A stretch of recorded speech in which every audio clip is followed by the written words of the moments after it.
스윙 스테이트라고 불리는 아주 네, 핵심적인 경합주. 지도인 경합주가 있는데 거기에서 누가 이기느냐가 거의 판가름을 해왔다고 합니다.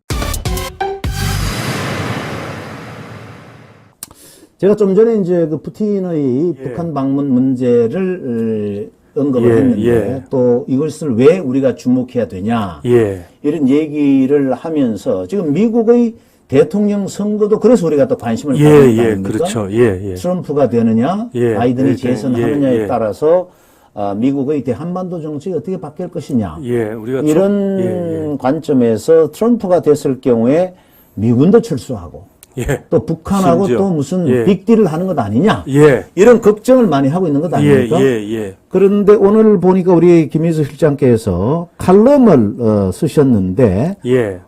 굉장히 의미 있는 칼럼을 쓰셨어요. 예. 이게 뭐 헤리티지 재단 관계자가 아마 예. 우리나라를 방문해서 예. 우리 김희수 실장을 만나신 예, 모양인데 예, 예. 일단 그 칼럼에 쓴 내용을 먼저 한번 좀 예, 소개를 예. 해주시죠. 예, 네. 사실 지금 말씀하신 것처럼 우리가 아주 방금 북한하고 그러니까 러시아와 북한이 만나는 북러 정상회담 이야기를 방금 하셨는데 그것도 결국은 미국의 해구산 능력 관련 문제 아니겠습니까? 그러니까 네. 우리가 북한이 핵을 가지고 있는데 이게 이제 과연 북한이 정말 미국까지 위협할 수 있게 될 경우 네. 미국 국민들이 자국의 위협을 느낄 때 그럴 때 과연 우리를 도와줄 해구산이라는 그게 실질적으로 그렇죠. 그게 네. 작동하겠느냐 이런 의심이란 말입니다. 그런 것처럼 지금 이제 미 대선을 앞두고 있는데 트럼프 경우에 전번에 주한 미군도 철수할 수 있다. 그렇죠. 뭐 이런 이야기가 네. 나오고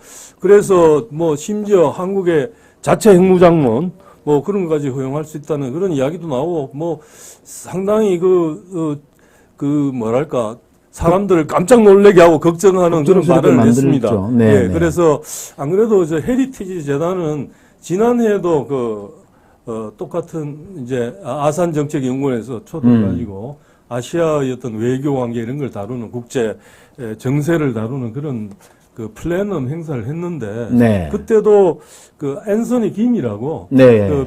풀러 회장하고 같이 연구원이군요. 예, 연구원인데 거의 뭐 비서실장 비슷한 역할을 하는 것 같더라고요. 아하, 네. 예, 그래서 핵심 역할을 하길래 더군다나 또 앤서니 김이 나중에 봤더니 이름으로 보고 내가 추론을 해서 얘기를 해봤는데 아니나 다를까 한국말도 꽤 잘해요. 아주. 그래요? 예, 예. 예. 어떻게 너무 우리하고 다행이에요. 좀 한번 출연을 예. 좀 나중에 방송에 글쎄, 출연을 한번 그래 할 여기 수 있으면 급하게 좋겠는데요? 급하게 왔다 가느라고 네, 네. 못했는데 연락처를 기회가 확보를 되면 하셨죠? 예예예. 언제 그래서 제가 예예.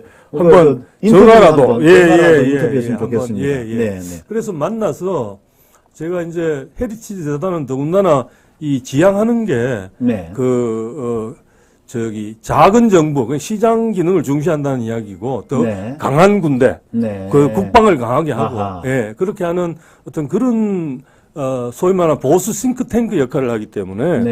예, 그리고 이제 정부 공화당의 말하자면 공식적인 정책 기구는 아니지만, 독립적으로 활동하지만, 네. 그래서 정부나 이런데 계약을 받아갖고 연구하는 건 전혀 없습니다. 그러나, 의회 활동을 중심으로 아주 짧은 보고서 핵심이 된 걸 해갖고 고급 말하자면 토론이 이루어질 배경을 만들어주는 거죠. 네. 그런 역할을 아주 네. 잘해서 특히 레이건 대통령 때 레이건 대통령 여기 정책을 많이 채택을 해서 그렇죠. 아주 사람들이 그러다 보니까 공화당 싱크탱크를 잘못 알고 있을 정도로 그렇죠. 예, 이 헤리티지 위상이 굉장히 올라갔는데요. 여기에 이제 있던 친구라서 윤석열 정부가 들어서서 내건 기치와 거의 같다고 보면 되거든요. 네. 예, 우리 정부가 추진하고 있는 외교안보 정책의 틀과 좀 비슷한. 예, 거의. 그래서, 네, 네. 그런 점에서 이제, 안 그래도 풀러 회장이 한국 와가지고 또 우리 윤 대통령도 네, 만났더라고요. 만났죠. 예, 지난해 아마 방문한 걸로. 원래도 와서 올해도 만났습니다. 왔었습니까? 예, 네. 만났다고 기사를 봤습니다. 근데 네, 네. 아무튼 그래서 제가 앤서니 김을 지난번에도 알게 돼 이번에 또 그래서 세상이 원래 좁지 않습니까? 네. 한 달이 걸치면 또 다 알고 이런 거라서. 맞습니다. 예. 그래서 또 뭐 같이 아는 사람도 있고 그렇더군요. 근데 아무튼 네. 그래서 이번에 가서 제가 얘기를 해보고 난 다음에 네. 상당히 조금 생각할 거리를 제가 얻은 게 있어서 이걸 다른 분에게도 좀 알려드려야 되겠다 싶어서 제가 칼럼을 하나 썼는데요. 네, 아주 내용을 보니까 아주 우리가 주의 깊게 보내야 될 내용이 많은데 한번 소개를 좀 해주세요. 그래서 우선 트럼프 그랬을 때 저는 이제 트럼프가 방금 말씀하신 대로 주한미군 철수론 그다음에 또 이런 얘기를 해서 야 이건 너무 아무리 동맹인데 이게 언제나 비용을 누가 대느냐는 문제는 이제 정해야죠. 하지만 이걸 너무 막 전면에 내세우면 우리가 동맹이라 그러면서 마치 자기 마누라한테 이 좋은 생일 때 선물을 사줘야지 돈만 이렇게 주고 너 뭐 사 먹어 그러면 그 마누라가 기분 좋겠습니까? 그런 것처럼 동맹이면 이런 걸 너무 내세우지 말고 비용 분담 문제도 이게 뒤로 얘기하면서도 그래도 가치를 공유하는 걸 좀 강조하는 그런 모습을 보고 싶은 마음이 저한테 있었기 때문에 그래서 이제 그런 문제를 제기하던데 이건 좀 그런 질문을 했던지 이제 배경은 말하자면 너무 이런 걸 내세우면 오히려 한국민의 그 반감을 사지 않겠냐 그런 의도로 물었습니다. 그랬을 때 대답이 제가 예상했던 것보다 훨씬 생각해 볼 필요가 있다. 뭐냐면 트럼프를 한 사람의 트럼프로 보지 말고 그 사람의 퍼스널리티는 바꿀 수 없지만 그 사람이 지금 현재 대선 과정에서 지금은 대통령 후보가 되려고 하는 공식적 전당대 이전의 그 트럼프가 미국 국민도 결국은 미국 대선은 국제 정치 행사가 아니고 국내 정치 행사다. 그래서 미국민을 향한 발언임을 감안하고 볼 줄 알아야 된다. 그래서 공화당 대선 후보가 되고 또 부통령도 정하고 할 때까지의 트럼프 1.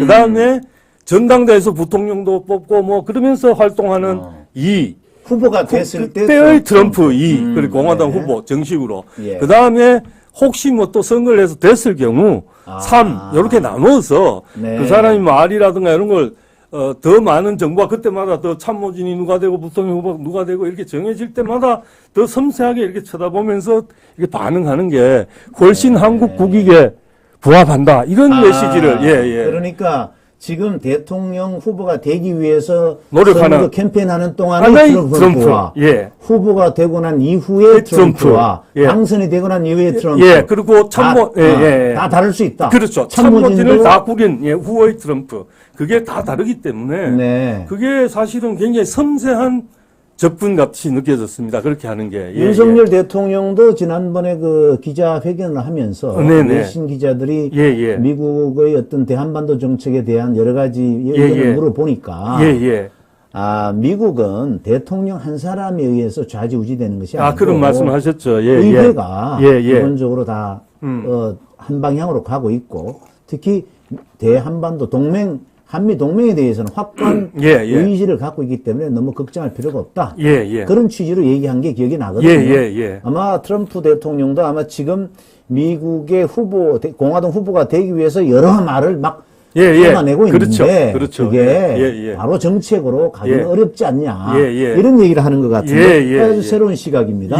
그래서 저는 그런 식으로 나눠서 사실은 오디언스에 맞게 발언을 하는 거는 그거는 당연한 거고. 그래서 지금은 그러나 대통령이 되고 난 후에는 이제 국제 정치 문제가 그 미국 대통령으로서 굉장히 중요한 문제일 수밖에 없다. 더군다나 지금 러시아 우크라이나 전쟁, 그다음에 이스라엘 하마스 거기다가 또 북한하고 이건 남북한 문제, 이중 관계 여러 가지가 있기 때문에 그거는 저절로 그럴 수밖에 없기 때문에 그 이전의 발언하고 조금 차별화해서 볼 줄 아는 성숙함을 보여라. 이런 뜻을 갖고 있는 것 같았어요. 그래서 제가 그걸 보면서 들으면서 좀 이걸 나 혼자만 이렇게 그렇구나 생각할 게 아니라 칼럼으로 좀 써야 되겠다 그런 생각을 했습니다. 저도 오늘 칼럼 보고 이거 반드시 오늘 방송에서 소개를 해야 되겠다 싶어서 말씀을 드렸는데 부통령을 누구를 지명하느냐는 또 중요한 거예요. 안 그래도 그때 나온 이야기가 고령이지 않습니까? 바이든도. 그래서 바이든도 고령이고 트럼프도 고령이에요. 그래서 미국민들한테 관심사 가운데 하나가 지금 혹시 무슨 일이 있었을 때 부통령이 정말 대통령을 직을 잘 수행할 수 있느냐는 문제도 맞습니다. 상당히 이슈가 네. 되고 있다 합니다. 네. 특히 네. 이제 그 민주당의 경우에는 그 해리스인가요? 그 여자 부통령.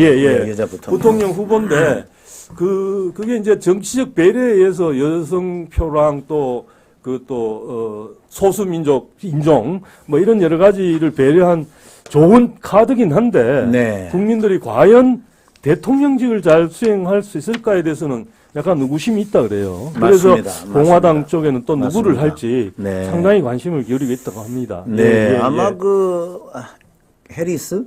해리스. 카멜라 해리스 카멜라 대통령이 해리스. 저기 인도계인데 그렇게 경험이 많은 것 같지는 않습니다. 그러니까 미국의 이 양대 대통령이 다 지금 80대 젊은 상황이어서 만약에 대통령 유고 상황이 됐을 때 그럼요. 부통령이 이끌어가야 되는데 부통령을 누구로 하느냐도 꽤 중요한 것이 아닌가 이렇게 그래서 생각이 그 되는데 부통령이 어떤 사람이냐도 전당대회 이후에 누가 뽑히느냐도 사실은 그 전체적인 그 대외 정책에도 상당히 영향을 미칠 거로 보는 것 같습니다. 네. 그런데 지금 이제 미국의 어떤 방송을 보게 되면은 그 바이든과 트럼프가 비슷비슷하게 이렇게 나오는 여론조사도 많이 나오는데 사실은 미국 언론을 우리가 조금 살펴볼 필요가 있는 게 이게 정파성이 있습니다. 그렇죠. 미국 언론은 특히나 CNN이라든지 뉴욕 타임즈라든지 이런 것들은 주로 민주당 편을 노골적으로 드는 언론이에요. 노골적으로 드는 언론이고 그래서 이제 공화당 쪽의 의견을 좀 반영을 하는 게 이제 폭스 뉴스 이런 거기 때문에 근데 우리나라 사람들이 대체적으로 CNN이라든지 뉴욕 타임스를 굉장히 많이 보니까 어떻게 보면 이제 트럼프가 상당히 좀 위기에 있는 것처럼 이렇게 보이는 또 박빙 같은 여론조사들이 많은데 실제로 보면은 또 트럼프가 이기는 여론조사도 많이 있답니다. 그래서 지금은 누가 일지는 모르겠으나 스윙 스테이트에서 지금 트럼프가 앞선다 이런 얘기가 있다면서요.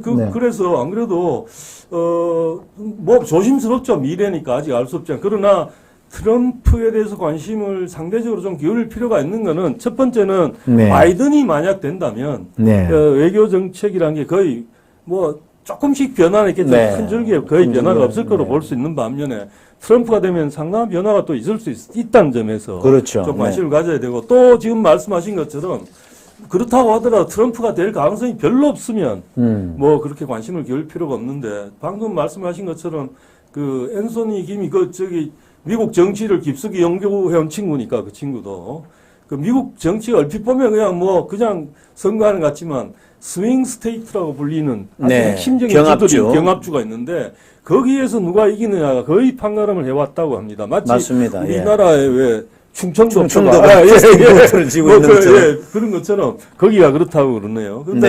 그런데 흥미롭게도 바이든이 모두 승리했던 지난 대선에서 그런 주에서 스윙 스테이트 가운데 그런 주에서 지금 바이든이 우세한 게 아니라 트럼프가 우세한 걸로 나오고 있다고 합니다. 그래서 지금 말씀하신 것처럼 아마 우리한테는 상대적으로 바이든이 우세한 것처럼 전해질 가능성이 미국 방송의 특성상 우리가 주로 보는 것 그럴 가능성이 있어 보입니다.